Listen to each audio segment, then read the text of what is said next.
여러분 안녕하십니까. 강신업 변호사입니다. 저 좌파들은 돈을 굉장히 좋아하는 것 같습니다. 오히려 자본주의를 신봉하는 우파가 돈을 좋아할 것 같은데 실제로는 말이죠. 이 좌파들이 돈을 더 좋아합니다. 이 자들은 사회주의를 신봉하고 또 포퓰리즘 해가지고 기본소득이라 해가지고 배급 좋아하면서도 지들은 돈을 정말로 좋아해서 환장을 합니다. 부동산이라면 환장을 하고요. 그야말로 돈이라면 양잿물도 마실 자들입니다. 자, 이찬진이라는 자가 있습니다. 금감원장입니다. 이재명이 자기 측근을 금감원장에 앉혔죠. 근데 이 자가 알고 보니까 집을 두 채 갖고 있다는 거야. 그것도 노른자.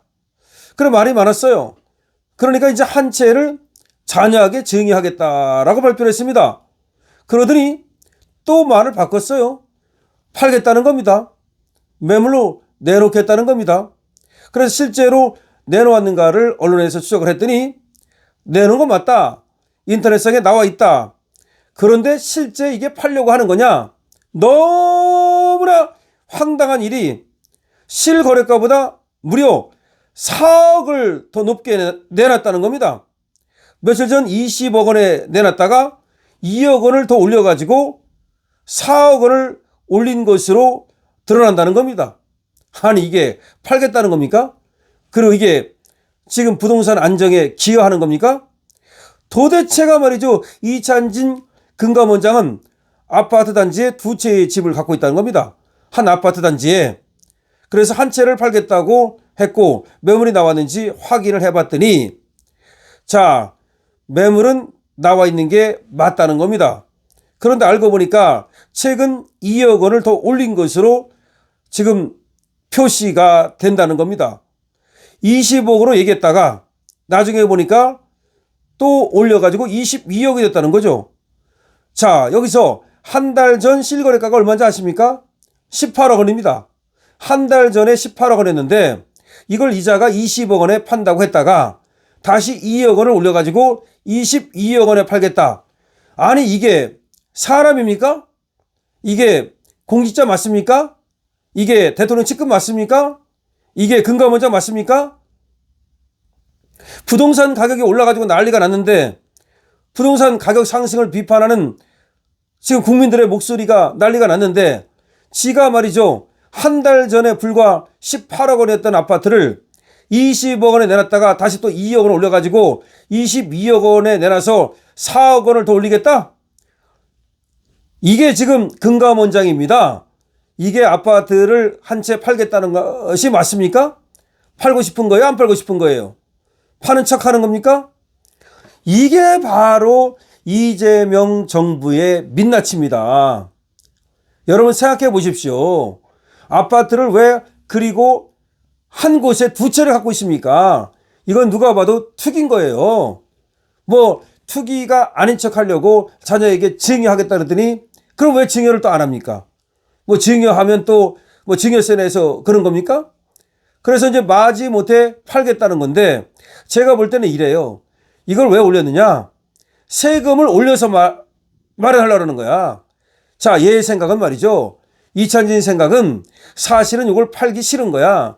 갖고 있고 싶은 거지. 더 올라갈 것 같은데. 그런데 지금 난리가 나니까 금감원장을 유지하기 위해서는 이 아파트를 팔 수밖에 없는 거야. 옛날에 어떤 놈은 집을 가질래 그랬더니 저 집을 갖는다 그래서 집을 버린 놈도 있습니다. 문재인 정부 때. 근데 이것도 가만히 생각을 해봤겠지. 금감원장을 할까? 아니면 집을 가질까? 그래도 금감원장은 아깝단 말이야. 지금 된 지 또 얼마 안 됐고 지금 이재명 정부 초기고 금감원은 노른자기 때문에 요거 괜찮단 말이야. 쏠쏠하단 말이야. 금감원장을 하고 싶은데 가만히 있으면 계속해서 집 때문에 난리가 날 것 같으니까 하나 이제 처리를 하긴 해야 되겠어. 그 처리를 어떻게 할까 하다가 또 이제 증여를 한다 어쩌고 하다가 아무래도 파는 게 나을 것 같아. 그래 팔기로 했어. 근데 팔려다 보니까 세금이 많이 나와. 그렇다면 나 세금을 갖다가 그렇게 내면서 팔 수는 없어. 그 22억 원에 사가면 내가 팔게. 그럼 그 4억으로 난 세금 낼래. 이게 이 사람의 저는 그 마음보라고 생각해요. 강신업의 심리 분석이 맞다. 강신업 심리 분석 탁월하다. 강신업이 정말 쪽집게다라고 생각하시면 222번 주시고 그리고 댓글 달아주십시오. 그런데 이게 도대체가 부동산을 갖다가 잡는 겁니까? 아니면 부동산을 올리는 겁니까? 이재명은 이러한 사태에 대해서 뭐라고 얘기를 좀 한번 해봤으면 좋겠습니다. 또 입국다 하겠지? 지금 정청래는 말이죠. 부동산에 대해서는 최고위원회에서도 단 한마디를 안 합니다. 그렇게 말하기 좋아하고 이것저것 그야말로 다 그냥 만기치려마는 그런 정청래가 부동산에 대해서는 왜 한마디도 하지 않을까요? 이 부동산은 말해봤자 표 떨어진다는 겁니까? 어차피 방법이 없다는 겁니까?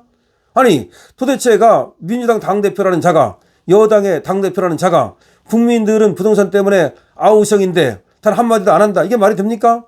더군다나 지금 노도강 지역이 난리가 났어요. 노도강 지역이 지금 집값이 떨어지기 시작했어요. 전세도 지금 매물이 지금 전부 다 씨가 마르고 있고 엄청나게 피해를 보고 있다. 지금 노도강 쪽에서 무슨 얘기냐면 여기는 오른 것도 없는데 어차피 강남이 문제였고 그다음 마용석이 문제였는데 오른 것도 없는 노도강 지역을 갖다가 묶어버리는 바람에 그래서 살 사람이 없어버리는 바람에 급매물이 나오게 되고 그러니까 집값은 떨어지고 이건 뭐냐 이거지. 이렇게 가면 서울은 뭐 선거 하거나 말합니다. 얼마 전에 말이죠. 서울에서 이재명 지지를 봤더니 41%가 나왔습니다. 이제 40% 깨집니다. 자, 그러니까 저것들이 난리가 난 거야. 그래서 어쩔 수 없이 또 뭐 규제를 다시 푼다라고 합니다. 근데 방법이 없어요. 무슨 얘기냐면 원래가 집값을 낮추기 위해서는 공급을 갖다가 해야 되는 겁니다. 근데 공급할 능력이 없습니다. 그 다음에 저자들이 자기들은 이미 부동산이 올라가지고 돈 벌 걸 알고 있어요. 그래서 이미 집을 마련해놨고 그리고 지들도 또 집을 사고 싶은 마음이 있기 때문에 결국은 부동산에 대해서는 방법이 없는 겁니다. 자, 지금 부동산에 대해서 아무리 어떤 대책을 내놔도 이재명 정부는 부동산 잡을 수 없습니다. 그런데 문제는 그 부동산이 다 오르는 게 아니야.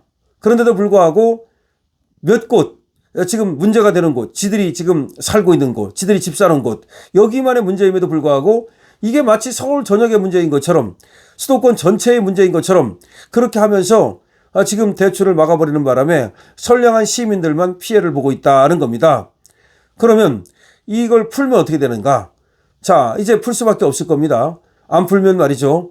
지금 뭐 이재명 정권 무너질 수도 있기 때문에 대출을 이걸 풀 수밖에 없을 거예요. 그런데 자, 금리도 못 낮추고 있습니다. 왜냐? 이걸 풀었다가는 집값이 폭등할 거니까. 맞습니다. 일부 지역은 더 올라갈 거예요.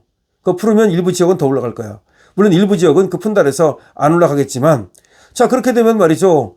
자, 결국 집값이 이재명 정부의 목줄을 질 겁니다.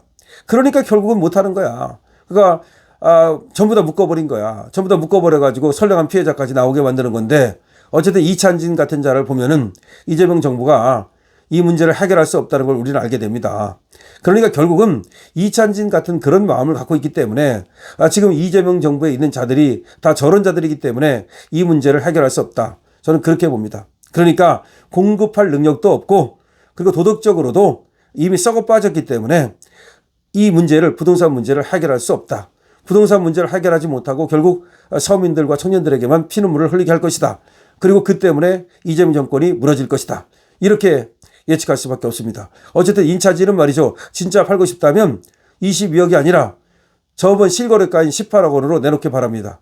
그렇지 않다면 말이죠. 진짜 팔 생각이 없는 겁니다. 국민들을 호도하고 우롱하고 있는 겁니다. 여러분 어떻게 생각하십니까? 여러분들의 의견을 주시기 바랍니다. 강신표입니다.